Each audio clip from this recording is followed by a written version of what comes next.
Drag Queen of the Week. I am here with the delectable Cheddar Gorgeous. How are you today? I'm very well, thank you very much. So, for the listeners at home, tell them a little bit about yourself and what you get up to. I host a night with my darling sister wife Anna Phylactic called Cha Cha Boudoir. I'm also an occasional host at the club Aftershock. We do some stuff at Bollocks and things like that. So I apparently people describe us as alternative drag queens. Yeah, there is a definite sort of extra edge to what you guys do compared to what you might see generally around the village. Was that a conscious decision to be a bit more edgy and alternative? I think it comes from the kinds of experiences we've had. So I know for Anna it comes from her position in the kind of club she is. So she started out in kind of a house club, and so there's a very, very different vibe. For me, I think it probably comes from the time I spent in San Francisco. Okay. And I think the time I spent in San Francisco taught me that drag wasn't just about a play between genders, which I think a lot of the time in UK drag, we think that's what drag's about, and the kind of the public perception of drag is that it's about a sort of gender conversion or a switching of genders or presenting it as an alternate gender. And I think drag presents a lot more possibilities for play. And so play between, for example, you can see drag queens that play between species and drag queens that play with the boundaries of flesh and other materials like metal. So I think for me it's about taking what I find the core of drag to be, and that's about subverting the things that we establish about people and life and things. Fantastic. So gender is one of those things. Yeah. So, who would you say would be your main influences then? Can you pin it to any one or few people in particular? Well, I think you can. It depends, because I think there are people I can look back on who I've discovered recently, and think they're amazing, and you can see that kind of energy coming through, all the way back to the Greeks, right? And you can see that actually it's about performance and about bringing out different things and different aspects of yourself, which you can see in all manner of performance, not just drag. I think people who maybe identify as drag queens, I'm a really big fan of Taylor Mack. I'm a really big fan of Divine. I think Divine was just an absolutely amazing creature. There's very few words to describe the kind of creature she was. The energy, there was a real energy that was brought out in that. And I think, it's difficult because there are so many different forms of drag. There are as many kinds of drag as there are drag queens, I think. How did you find your way into it in the first place? Was it just messing around in the dress-up box, or was there a sort of conscious decision that I want to do this drag thing? I think from my sort of late teens, probably from about when I was 16 more than anything else, I liked dressing up. And I think, ironically, that was kind of linked to my love of science fiction and fantasy. And it's a good thing to be linked to. Yes, and I think that kind of exploration of the different characters people can become, and obviously when you watch science fiction, you're seeing all that kind of fabulous makeup, and I think you can see the prosthetics and that sort of stuff. That's very much the kind of drag I'm into. And I think what's interesting was, from a very, very early age, I was into dressing up, and I used to go really, really out there, fancy dressing. I used to have fabulously coloured hair when I had hair, and it was all about kind of clubbing and going out for me then. And it was only much, much later that I started to call it drag, and kind of realised that actually what I've been doing my entire life was drag. Consider drag, but it wasn't specifically about gender thing. And it was only later that I started to really play with the idea of wearing women's clothing and but then also subverting that idea as well. So I do a lot of masculine-based drag stuff. So I dress quite often as a boy or as an animal or as a mixture of different things.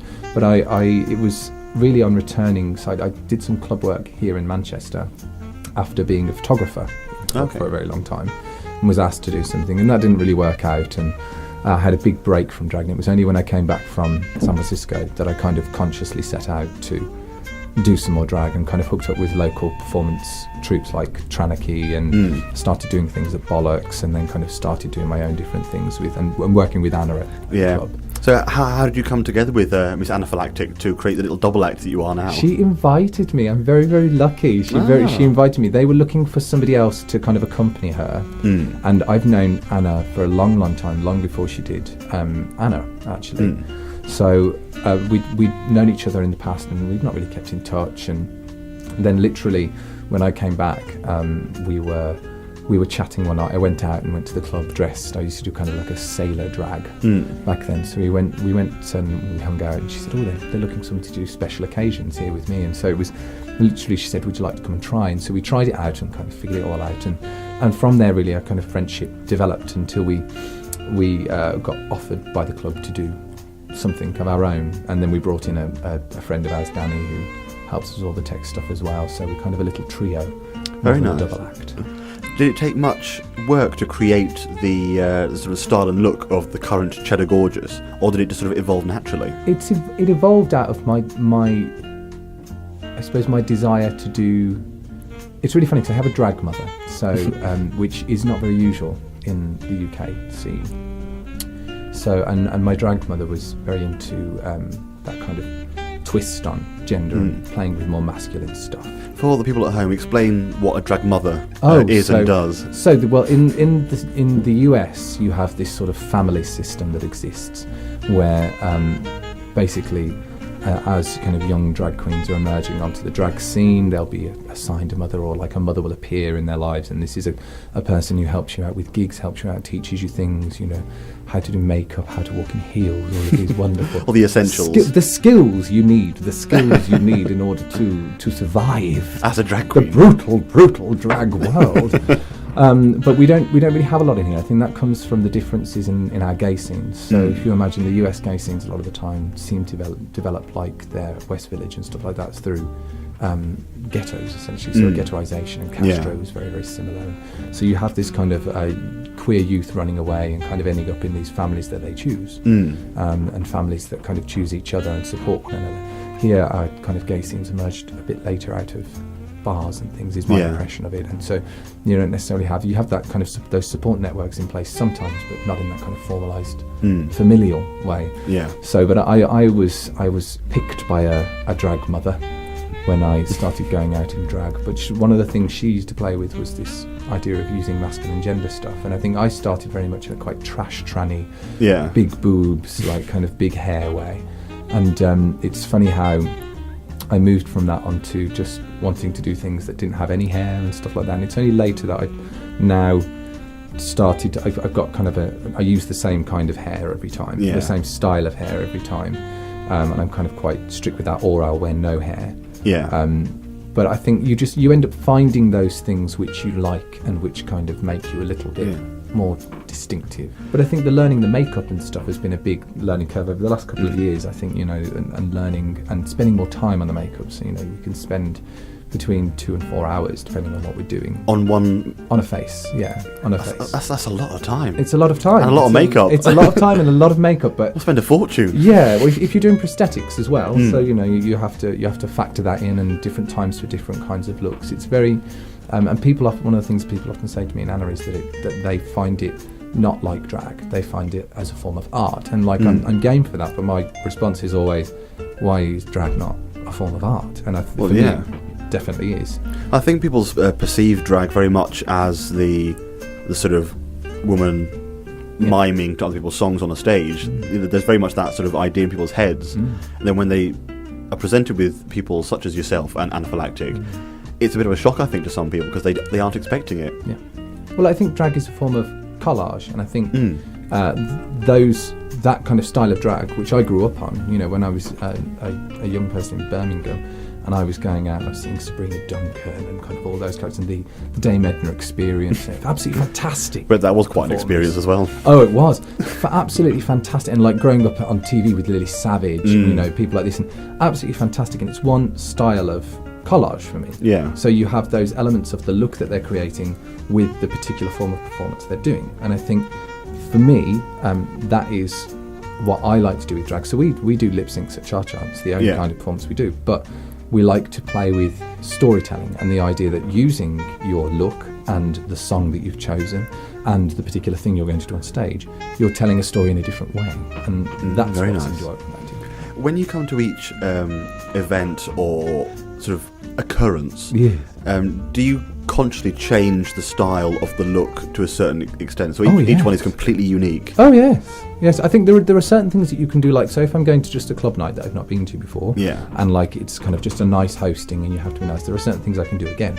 But generally for our performances, I mean, I've only ever repeated a performance once, and admittedly I've only been going for a couple of years, but I've only ever repeated the one performance once. That's pretty good going. Well, yeah, and so and we're performing kind of like twice a monthly type of stuff. So we're doing always different stuff, but it's always about building up that repertoire, but always doing something that is about that thing. So for Cha Cha example, we always have a new theme. So the drag queens who perform are always producing new material. They're always producing something that is solely for Cha Cha, and it generally is quite complex stuff that responds to that theme. And I think that's another perception that people don't imagine drag in. Yeah, I don't think people assume there's that much work that goes into it. Oh yeah. But I mean, from chatting to a few people, there is a monumental amount of effort in just the costumes and the makeup alone before you even get to an act or a performance. I wake up like that, personally.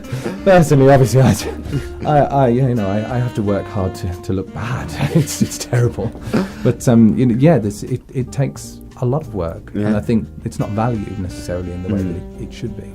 So my lasting memory of seeing you perform was at Bollocks. Oh really? And it was. I'm sorry, I can't see when I'm on stage because I never have my glasses or my contact lenses. It was when you did a turn as Maggie Thatcher. Oh yes. And I did cackle. Love is a battlefield. Yeah. Love is a battlefield. Handing out little bottles of milk.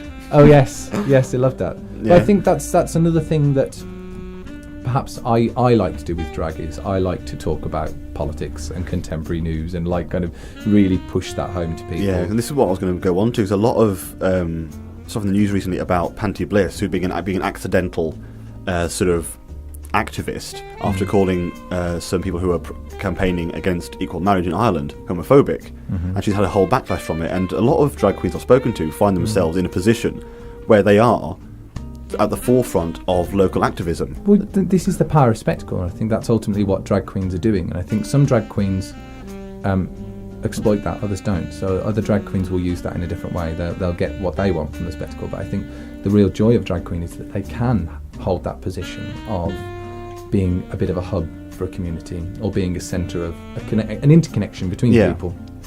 And they have a particular setting in a bar or whatever, but people know them. And I think when you put yourself into the public realm as a spectacle, that is what you begin to be used as, and that can have really detrimental effects too. That can be result in physical violence and all this sort of stuff, and actually kind of hate campaigns. But also it can have an incredible power behind it. So if you look at people like Misty Chance here in Manchester, does a lot of good work. She does a lot of good work. She does a lot of charity stuff, and she puts herself forward, and she kind of throws herself out there. Yeah.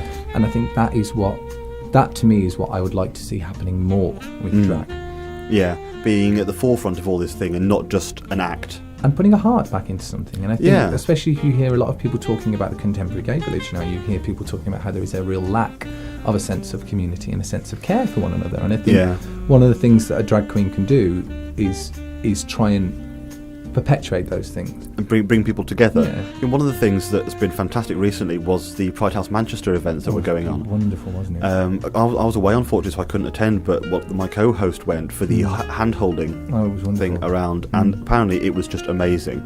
And the choir sang, and you had a little cry. And it's that kind of thing that when you suddenly see the solidarity in the village coming together, and it's led by people like Billie Jean and Misty Chance and all this, it is a beautiful thing to see. And drag queens form connections with people, and that is the way I always think. The moment you put yourself in a room as a spectacle, you have the potential to connect with every single one of those people. Yeah. And you some drag queens prefer to be bitchy and kind of mean and kind of keep that distance from people that way, and kind of it becomes a status game.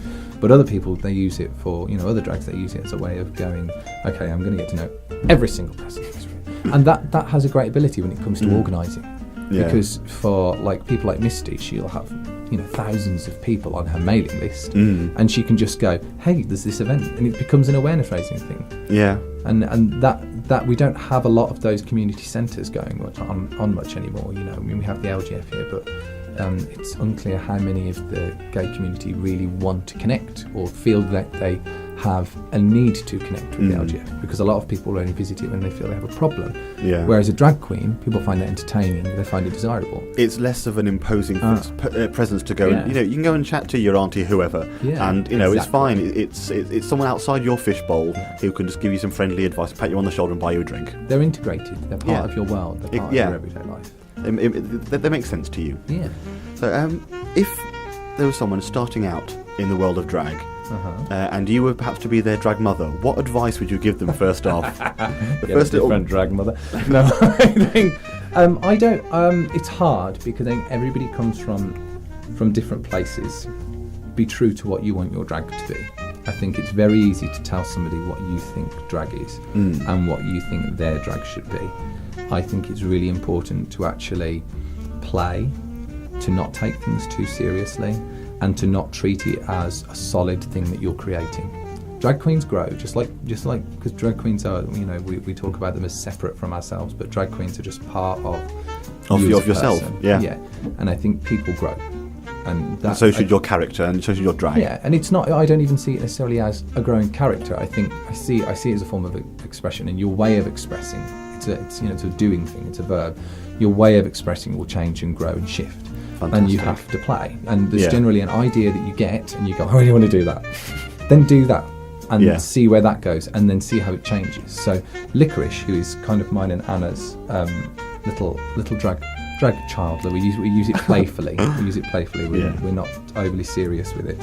But she's a drag queen who does monochrome.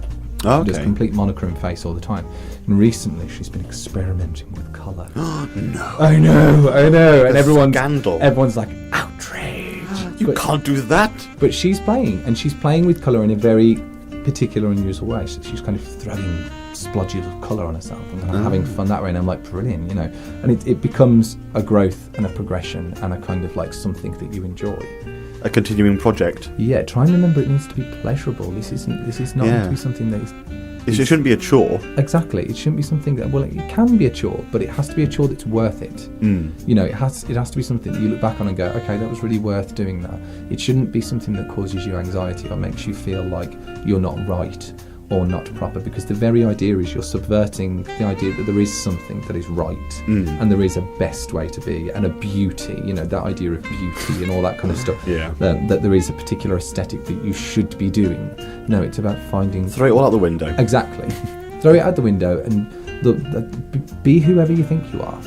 That is what I'm into, Fantastic. It's been an absolute pleasure chatting to you today. Thank you. Our listeners, they can find you on Facebook and Twitter, can't they? They can. I'm Cheddar Gorgeous, and Facebook wouldn't let me have the normal word gorgeous, so I've had to spell it gorgeous.